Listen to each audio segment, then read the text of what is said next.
Bonjour à toutes et à tous. Quelques semaines après les 24 heures et la Formule 1, Francorchamps accueille un autre grand rendez-vous des sports automobiles, les 1000 km de Spa. Moteur ne pouvait bien sûr pas manquer. L'ultime manche de la Le Mans Endurance Series, compétition qui rassemble les protos et GT des 24 heures du Mans.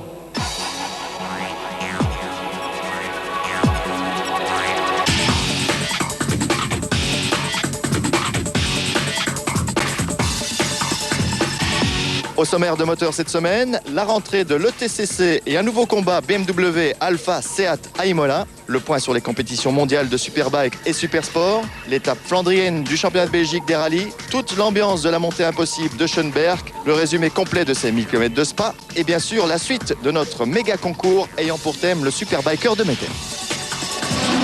Vous l'avez compris, le sport automobile international est la vedette de cette émission. Je vous propose d'ailleurs de prendre d'emblée la direction d'Imola où le championnat d'Europe des voitures de tourisme, le TCC, a effectué sa rentrée. Après la nette domination des BMW à Francorchamps, on pouvait s'attendre à une réaction des Alpha 156 GTA. Alors Gabriel Tarquini et les siens allaient-ils être prophètes en leur pays? La réponse en images avec Vincent Franssen.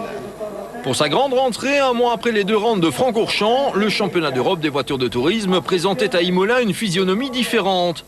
Après un été marqué par la domination des BMW, les Alpha 156 GTA officiels de la formation Autodelta ont relevé la tête au point de dominer les essais qualificatifs. Une omniprésence aux avant-postes qui illustre le bien fondé des modifications apportées aux suspensions avant des bolides italiens à des fins de sécurité, semble-t-il. Quoi qu'il en soit, Gabriele Tarquini, Fabrizio Giovanardi et Augusto Farfus ne se sont pas fait prier pour s'envoler dès le coup d'envoi de la première manche, suivis par des pilotes BMW et Seat assez médusés par ce regain de forme inattendu chez les Rouges. Dès lors, c'est au cœur du peloton que la bagarre était la plus intense. Alex Zanardi, Ricard Freidel, Alessandro Balzan et Frank Diefenbacher ne ménageant pas leurs efforts, dans l'espoir de grappiller l'une ou l'autre unité. À des vitesses généralement assez élevées, les bolides se frôlaient à plusieurs reprises sans pour autant quitter le bon cap. Leader du championnat il n'y a pas si longtemps, le Britannique Andy Prio, pilote du team RBM du Belge Bachmann Pye, était une fois encore le plus véloce des représentants BMW, même si cette fois il n'apparaissait qu'au 6e rang provisoire, loin des Alpha de Tarquini et Giovanardi. À l'issue d'une manche assez soporifique, les pilotes du clan Autodelta signaient un remarquable triplé que l'inversion du top 8 en vue du deuxième exercice allait heureusement remettre en question. Il n'empêche que l'avertissement était cinglant, à un point tel que Gabriele Tarquini, champion en titre, reprenait espoir dans la lutte pour la couronne. Nettement plus disputée allait être la deuxième joute d'Imola, qui permettait aux 3 20i officiels de Dirk Müller, Jörg Müller et Andy Prio de cadenasser le haut du classement dès l'extinction des feux. Si une réaction des Alpha était attendue, dans le clan BMW, on avait visiblement préparé sa défense. Premier écueil avec l'écart de trajectoire de Jörg Müller qui laissait de précieux dixièmes, mais aussi plusieurs places dans l'incident. Pour le pilote allemand, la suite n'était guère plus brillante avec une fin de course sans gloire dans un bac à sable et un 0 pointé 1. Acte 2 avec l'attaque cinglante de Fabrizio Giovanardi sur Prio, visiblement pas en mesure de résister à la tornade rouge. Quelques centaines de mètres plus tard, le bouchon Dirk Müller finissait lui aussi par sauter, de quoi rendre à l'une des Italiennes le haut du classement. Et ce que Giovanardi a réussi à faire, Tarquini le pouvait lui aussi, en utilisant la manière forte pour se débarrasser d'un Andy Prio qui a fini par voir rouge.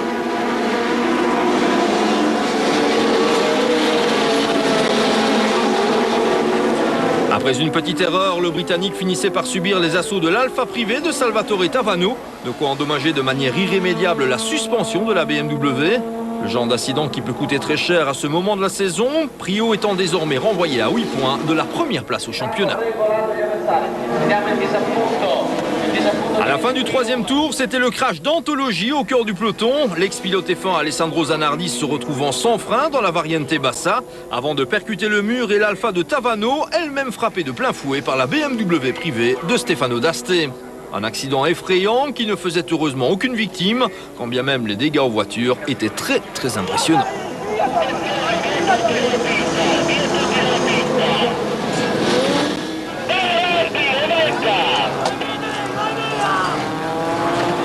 À l'issue d'une longue neutralisation, la course pouvait reprendre son cours, histoire de permettre aux alphas officiels de Giovanardi et Tarquini de poursuivre leur show.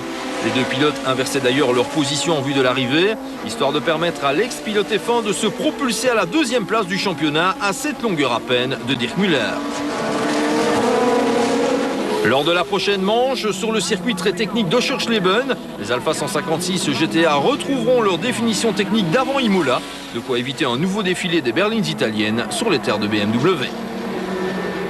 À l'exception peut-être de Marc Gossens, engagé par Lister pour ses 1000 km de Spa, il n'y aura malheureusement pas de pilote belge pour revendiquer la victoire, ce qui ne signifie pas qu'aucun représentant de notre pays ne soit présent ici dans ce paddock de la Le Mans Endurance Series. Le Team Go qui vient de remporter les 24 heures du Mans avec cet Audi piloté par le trio Ara, Capello, Christensen est dirigé par un de nos compatriotes. Alors Thorsten Robens, comment est-ce qu'un jeune Belge parvient-il à devenir team manager d'une prestigieuse équipe japonaise? C'est-à-dire que M. Go m'a demandé de travailler pour lui parce que il pensait que je ferais un bon job pour lui, parlant plusieurs langues et ayant travaillé dans le sport automobile et l'endurance. Il a pensé, ce petit Belge, il peut faire le job. Alors si l'Audi, votre Audi R8 a remporté les 24 heures du Mans, le parcours semble plus délicat dans les courses de 1000 km. Qu'est-ce qui explique cette difficulté supplémentaire? Le règlement est assez spécifique parce que les sessions de qualif et les sessions d'essai sont assez courtes. Ce qui veut dire que nous, avec une voiture, on n'a pas beaucoup de temps pour trouver le setup. Les collègues de Velox, Audi UK, ils ont deux voitures, bien sûr, ils peuvent essayer plus de choses. Là, on est un peu en désavantage. Mais cette course-ci, je pense, avec l'expérience de l'année passée, on n'a pas ce désavantage. On quitte quelques instants le sport automobile pour retrouver la vitesse moto et plus particulièrement les championnats du monde de Supersport et Superbike, des compétitions très disputées cette année avec d'un côté un combat déséquilibré entre Ducati et Honda et de l'autre une lutte intense entre Honda et Yamaha. Le point de la situation avec Jean-Pierre de Souroux. Après l'hécatombe de Brands Hatch, l'impressionnante cabriole du Français Fabien Fauré, relevé avec une double fracture de la cheville, et la victoire finale de Carl Mudgeridge au cumul des deux parties de course pour seulement quelques centièmes de seconde devant Sébastien Charpentier, le mondial Supersport et Superbike faisait escale à Assen sur un des circuits les plus rapides de la saison. Une nouvelle fois auteur de la pole position, Carl Mudgeridge va se faire griller la politesse par Kevin Kurtain, parti depuis la deuxième ligne et en tête dans le premier virage devant Mudgeridge, Katsuaki Fujiwara, Sébastien Charpentier et Andrew Pitt qui a déserté le MotoGP pour venir prêter main forte à Yamaha dans la course au titre constructeur en Supersport. Le rythme est une nouvelle fois très élevé, la lutte pour la victoire plus incertaine que jamais. Les leaders devant composer avec Jürgen van den Goorberg, le local de l'étape, et Fabien Fauré au rendez-vous, un mois à peine après son terrible accident de Brands Hatch. Comme toujours en Supersport, le suspense est total. Si Carl Mudgeridge est bien accroché à sa place de leader, la lutte pour les places d'honneur fait rage et Andrew Pitt, champion du monde de la catégorie en 2001, démontre qu'il n'a rien perdu de ses qualités en ravissant de superbe manière la deuxième place à Charpentier et sa Honda.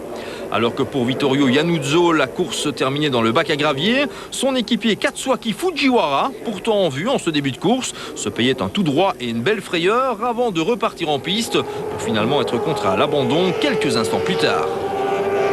Avec le seul Chambon encore en course et classé au-delà du top 10, le team Suzuki All-Star de notre compatriote Francis Bata ne conservera pas un très bon souvenir de son passage aux Pays-Bas.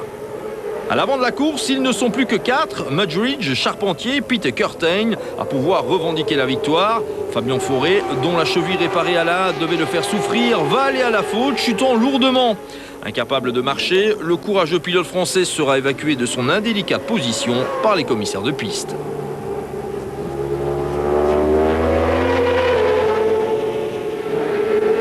Devant, le spectacle est intense pour Mudgeridge qui file droit vers un nouveau succès et pour Charpentier calé dans sa roue, tout va pour le mieux. Par contre, à l'amorce de la dernière chicane, véritable juge de paix du circuit d'Assen, la bagarre pour la troisième place qui fait rage depuis quelques tours va mal se terminer. Après s'être passé et repassé dans le dernier tour, Andrew Pitt va finalement louper son freinage, expédiant Kevin Kurtain au tapis et échappant quant à lui miraculeusement à la chute pour s'emparer malgré tout de la troisième place. Au classement provisoire, Karl Mudgeridge compte désormais 38 points d'avance sur Jürgen van den Goorberg, seulement 6e à Assen.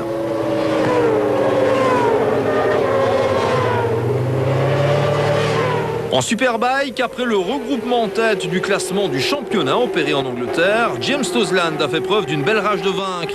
Auteur de la pole et du meilleur départ, le pilote britannique ne sera jamais inquiété durant la première manche, laissant à Noriyuki Haga, double vainqueur à Brands Hatch, Régis Laconi et Pier Francesco Chili le soin d'en découdre pour les accessites. Toseland s'impose donc sans avoir eu à forcer son talent devant Chili, Laconi et Haga.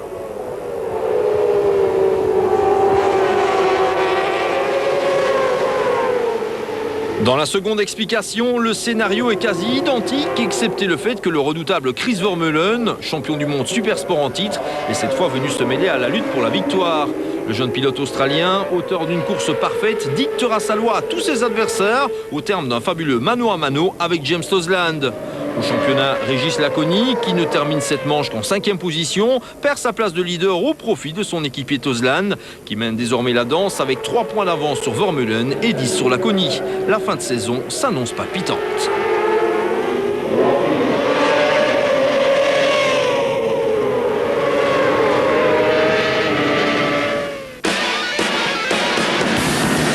Samedi dernier, sur le circuit de Ballykelly en Irlande, Stefan Everts a été sacré champion du monde pour la 8e fois de sa carrière. Longtemps en tête de la première manche, le jeune papa s'est fait chipper la victoire par son seul réel rival cette saison, le Français Michael Pichon. Ce résultat suffisait toutefois à notre compatriote pour empocher un nouveau sacre, le 47e pour notre pays.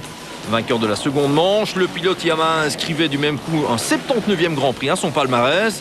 Après avoir effacé l'an dernier Joel Robert des tablettes en devenant le premier pilote à empocher 7 titres mondiaux, le roi Everts n'en finit pas de susciter l'admiration. Après avoir décroché son premier sacre mondial à 18 ans, le fils d'Harry, à 32 ans, n'a décidément pas fini de nous surprendre.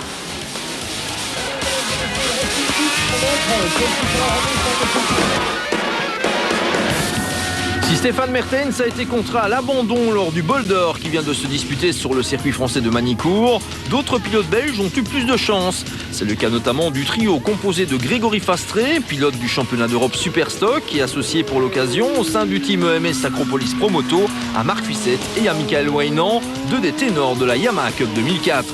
Notre trio a en effet signé une performance exceptionnelle en décrochant la 5e place au classement général, la 2e en stock sport, une catégorie où s'alignent des motos quasiment de série. Ayant évité tous les pièges d'une telle épreuve, nos 3 compatriotes ont emmené dans leur sillage un autre trio belge, composé de Tom Van Lanscoot, Michel Nickmans et Bruno Raas, qui décrochent quant à eux une excellente 8e place.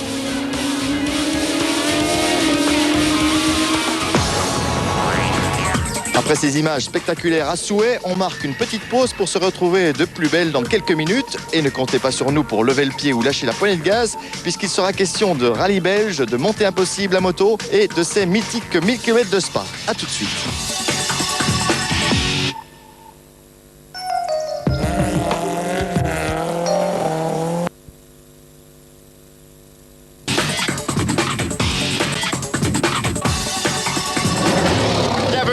Seconde partie de moteur, toujours à Francorchamps bien sûr, où les protos et autres GT qui constituent le plateau de ces 1000 km de Spa prennent leur marque en affrontant le chronomètre. Pour entamer cette deuxième partie d'émission, cap sur la région de Roulers, où Longloop Van Vlaanderen marquait la rentrée du championnat de Belgique de rallye. Une étape qui promettait d'être intéressante avec l'apparition de nouvelles voitures telles que la Porsche 996 GT3 de Marc Duet et la Ford Fiesta Super C100 de Dominique Brunel. Et bien sûr, Marc Lacroix a suivi l'événement pour nous. Pour les 45e éditions de leur Tour des Flandres, les organisateurs pouvaient compter sur quelques primeurs intéressantes. De quoi reléguer temporairement le groupe N au second plan, d'autant que les 2 principaux protagonistes étaient rapidement écartés de la lutte pour la victoire. Xavier Busch renonçait suite à un problème moteur, tandis qu'en cassant un cardan au départ de la première spéciale, Bob Colsoul chutait lourdement au général. De quoi permettre à Chris Prinsen d'imposer pour la première fois sa petite Renault Clio RS devant de nombreux autres 4x4 turbo. A signaler aussi sur une Clio identique qu'avant son abandon, Olivier Cartel avait réussi à devancer la référence Prinsen. À revoir donc.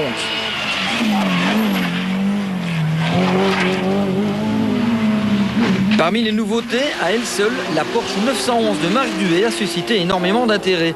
D'emblée, la GT allemande laissait entrevoir un potentiel intéressant. Au niveau compétitivité, on ne peut pas jouer avec les WRC, mais on se substitue avec les Super 1600 et les Gruppen, donc ça c'est très bien. Après un abandon dû à une petite sortie de route samedi en fin de journée, Marc faisait parler la poudre le lendemain en offrant à cette auto ses premiers scratchs et en l'amenant au deuxième rang de l'étape dominicale. Un bon début qui laisse supposer que le GT3 Road Challenge est promis à un bel avenir.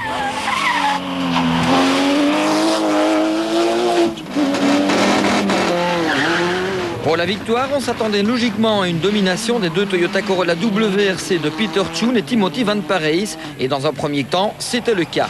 Mais dimanche matin, un bris de moyeu de roue éliminait Peter, qui devra donc patienter pour savoir s'il coiffera une troisième couronne nationale. Une voie royale s'ouvrait pour Timothy qui, au terme de la première des 3 boucles du dimanche, avait déjà réduit l'écart qui le séparait de Bernard Munster, le nouveau leader, de 20 à 3 secondes. Passer la Subaru semblait n'être qu'une simple formalité, même si Bernard ne s'avouait pas vaincu. C'est pas encore fini, c'est encore 8 spéciales et bon, hier on a 2 crevaisons et on va essayer pour la première place, oui. Ça sera honnêtement très difficile puisque Tim a été pratiquement tout le temps plus rapide que nous, mais c'est clair que je vais pas me laisser faire. Et le nom du vainqueur n'allait pas tarder à être connu. Sans le savoir, avec le chrono suivant, Tim s'attaquait à ses derniers kilomètres sur ce rallye qui terminait contre un pylône quelques instants plus tard. Bernard Munster s'offrait une victoire inattendue 5 ans après son dernier triomphe aux boucles de Spa. C'est un peu pour moi un rallye qui a une signification un peu spéciale puisque c'est mon premier rallye que j'ai fait de ma carrière, c'était ici. Donc il y a déjà de ça 25 ans. Mais une fois encore, c'est le Super 1600 qui tenait les spectateurs en haleine, notamment grâce au fabuleux duel qui opposait la Fiat Punto de Bernd Kazir et la Renault Clio de Manu Guigou, vite esselés suite aux soucis rencontrés par leurs adversaires. En apprentissage de la Super 1600, Dominique Brunet ne s'occupait guère de ses temps. Mais un petit problème de boîte samedi et une légère touchette dimanche n'allait pas lui permettre de terminer la course. Toutefois, la très belle Fiesta a suscité, elle aussi, beaucoup d'intérêt. Malchanceux samedi, puisque le différentiel de sa VW Polo cassé dans le premier chrono, Cédric Verrez pouvait toutefois être satisfait de ses premiers pas en Super 1600, puisqu'il terminait sur le podium de la catégorie dans le classement de la seconde journée. Enfin, pire était la situation d'Olivier Collard qui se retirait définitivement suite au bris de la butée d'embrayage de sa Citroën Saxo samedi après-midi. Kazir et Guigou se retrouvaient donc face à face et si le premier prenait l'avantage samedi soir en dépit d'une petite faute dans l'obscurité, le second revenait en force dimanche, au point que la dernière étape donnait lieu à un mano à mano de toute beauté jusqu'à ce que le Français soit victime d'une crevaison à 5 spéciales de la fin. C'était un coup à toi, un coup à moi avec Bern. Et on avait pris le pas sur Bern progressivement. Et malheureusement, on a crevé, on perd 18 secondes et on n'a pas réussi à les remonter après. Pourtant, il s'en est fallu de peu. Alors que tout le monde pensait que la messe était dite, Bernd était effectivement victime d'un bris de suspension sur le routier menant à la dernière spéciale. De quoi le contraindre à lever le pied pour éviter la sortie de route éliminatoire. Concédant d'emblée à son tour beaucoup de temps, ce n'est qu'in extremis qu'il sauvait les meubles pour remporter l'épreuve et dans la foulée s'assurer le titre de champion de Belgique Super 1600. Oui, très chaud et très stressant. Chaque spécial, c'était à la seconde. On ne pouvait pas faire des erreurs, donc j'avais espéré qu'il allait faire une faute parce qu'on roulait vraiment contre les limites. Et il l'a fait, il a crevé, il perd 20 secondes, donc ça vaut la peine. Pour être complet, nous signalerons encore les victoires de Robbie Van Ness dans le Ford Focus Tour et celle de Stéphane Boulens dans le Challenge Citroën C2. Un succès après lequel le Liégeois courait depuis un bon bout de temps. Après cette course moins animée que d'habitude par les ailées forces de l'ordre local et finalement aussi moins monotone sportivement, le championnat de Belgique fera escale le 10 octobre en Hesbaye, précisément à Landen, pour l'avant-dernier rendez-vous de la saison. Parmi les pilotes de légende en endurance, il en est un qui est toujours au four et au moulin actuellement. Après avoir rangé son casque au placard, Henri Pescarolo s'est mué en responsable de team. Alors Henri, j'imagine que ces 1000 km de Spa sont une étape importante pour l'équipe Pescarolo Sport. D'autant que c'est la dernière étape de la saison, c'est la dernière course, parce que j'irai pas courir aux États-Unis en American Le Mans Series. La dernière course, c'est toujours ce qui conditionne un petit peu l'année d'après, donc c'est important. On a refait beaucoup d'essais aérodynamiques pendant l'été. Je crois que là, on a atteint un niveau de mise au point correct et on va voir, on vient de faire seulement la première séance d'essai. Je pense que par rapport au Nürburgring, on devrait s'être rapproché un petit peu des Audi et donc pour nous, c'est important de prouver notre potentiel. Alors la Le Mans Endurance Series vient de vivre son millésime 2004. Quel est le bilan qu'on peut en tirer? C'est une compétition d'avenir? C'est très positif. Moi, il y a quelques années que je me bats avec la CO pour essayer de leur faire admettre qu'ils doivent organiser une série eux-mêmes, qu'il ne faut pas attendre que la FIA détruise complètement l'endurance comme c'était le cas. Donc la CO a très bien compris, d'abord M. Cosson, ensuite M. Plassard. Et c'était nécessaire qu'un Automobile Club aussi puissant, organisateur des 24 heures du Mans, s'intéresse à une série d'épreuves autour du Mans, parce que pour une écurie, qu'elle soit privée ou officielle, on ne peut pas vivre toute l'année avec une seule course. Aller courir aux États-Unis, c'est autre chose, c'est d'autres partenaires, c'est un budget complètement différent. Donc il fallait une série européenne. Et je crois qu'on est sur la bonne voie. Quand on regarde le paddock ici à Spa, manifestement, c'est une série qui intéresse beaucoup de monde. Il y a beaucoup de très bonnes GT, beaucoup de très bons protos, des courses très disputées, très ouvertes. Et je crois que c'est très prometteur pour l'avenir. On change radicalement d'ambiance pour suivre Vincent Franssen en direction de Schönberg, près de Saint-Vith, un petit coin de nature où se déroule chaque année une compétition unique en son genre en Belgique, la montée impossible. Le principe est simple, on prend une pente aussi impressionnante que dangereuse, des dizaines de pilotes qui n'ont pas froid aux yeux et le reste se passe presque de tout commentaire. C'est l'histoire d'un petit hameau, Schönberg, logé à quelques encablures de la frontière allemande, près de Saint-Vith. Un village qui sort de son anonymat germanique une fois l'an, à l'occasion d'une compétition unique en son genre dans notre pays, la montée impossible. Son principe est simple, vous prenez une montée à la fois longue et raide, bref, impossible, et vous lancez quelques dizaines de motards persuadés de pouvoir en réussir l'ascension sur 2 roues ou presque. Le reste se passe quasiment de tout commentaire. La montée impossible de Schönberg en était cette année à sa 6e édition et jusqu'à présent, aucun pilote n'est parvenu à en atteindre le sommet. Il est vrai que la partie finale des 100 mètres de grimpette est plutôt corsée, avec au menu le passage de rochers, mais aussi et surtout une pente de 85 degrés à quelques encablures de l'aire d'arrivée.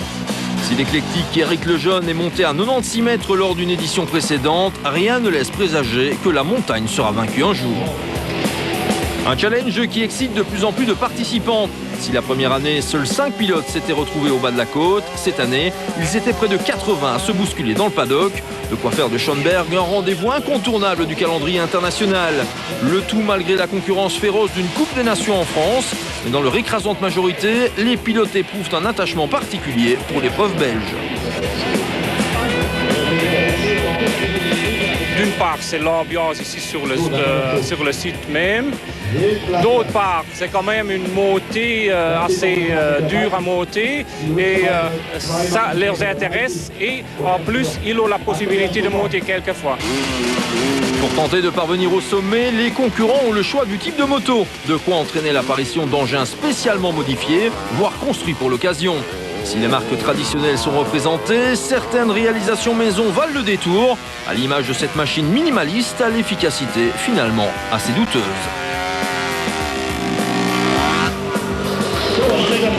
Contre toute attente, ce sont donc les motos de série qui se révèlent les plus efficaces lorsqu'arrivent les dernières dizaines de mètres de la montée. Preuve que le potentiel des machines modernes est important, même sans transformation.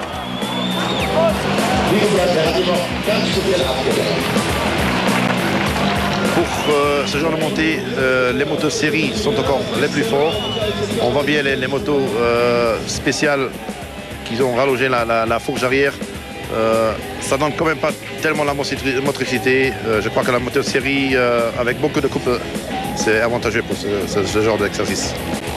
Si les monteurs de l'impossible sont le héros de la fête, la palme du courage revient certainement aux équipes de commissaires qui interviennent de manière efficace, attachées à des sangles, de manière à éviter que les motos ne subissent trop souvent les outrages de l'inévitable gamelle. Après 2 manches et une super finale, ce ne sont pas moins de 200 interventions qui sont à mettre à l'actif de ces acrobates, avec parfois des opérations de sauvetage très étonnantes.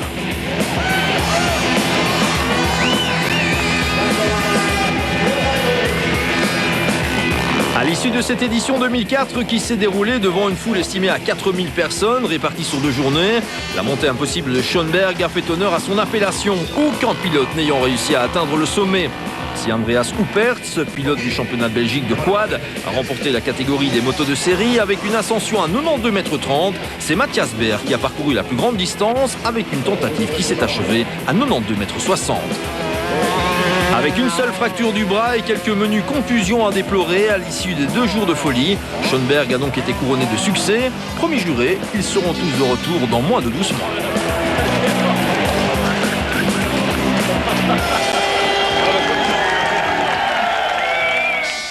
Après vous avoir présenté les tenants et aboutissants de ces 1000 km de Spa, place maintenant au résumé de la course. Si les Audi des teams Velox et Go partaient avec la cote de favorite, il ne fallait pas oublier trop vite les Zytec, la Pescarolo Jett et la Lister à moteur Chevrolet.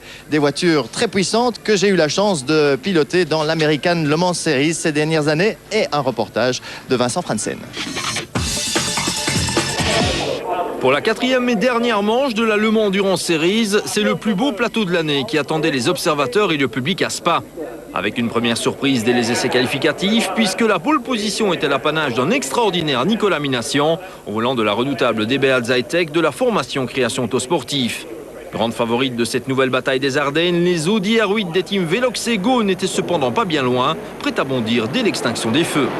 On s'attendait à une course animée et on n'a pas été déçus. Premier épisode dès le départ, avec une légère touchette entre l'Audi de Pierre Caffer et la DBA de Nicolas Minassian, de quoi provoquer une crevaison du poleman. Pour le Français Jean-Luc Blanchemin et la Panose L'Arbre Compétition, c'était plus sérieux, avec un impact contre le mur de pneus après quelques centaines de mètres de course. On continue sur le même rythme au combe, avec un incroyable accrochage entre les 2 Audi de tête, Pierre Caffer et Johnny Herbert s'en tirant avec une petite frayeur, sans plus. Après un tour complet au ralenti, la DBA Zytec réintégrait son stand pour changer de roue, soit une perte totale de 2 tours et toute chance de victoire qui s'envole. Si l'Audi Go de Rinaldo Capello et Seiji Hara occupaient les devants de la scène, flanqués des 2 autres bolides aux anneaux, le circuit de Francorchamps n'allait pas tarder à faire ses premières victimes. Et cette fois, c'est le team Pescarolo Sport qui trinquait, Sohei Ayari ne pouvant éviter la sortie de route éliminatoire à Rivage. Un incident qui entraînait une première neutralisation, renvoyant l'Audi Velox de Johnny Herbert à un tour de leader, conséquence de l'apparition improvisée de la safety car au beau milieu du peloton. La suite dépassait l'entendement avec l'Allemand Pierre Caffer réintégrant son stand au volant d'une Audi R8 en feu, conséquence d'un accrochage avec une Ferrari et une TVR à la chicane bus stop. Totalement inconscient du danger, Caffer traversait les 2 pit lanes sans se soucier des dispositifs de remplissage en carburant, parsemant ses allées de stand. Pour le même prix, c'est un véritable drame qui aurait pu se jouer dans nos Ardennes.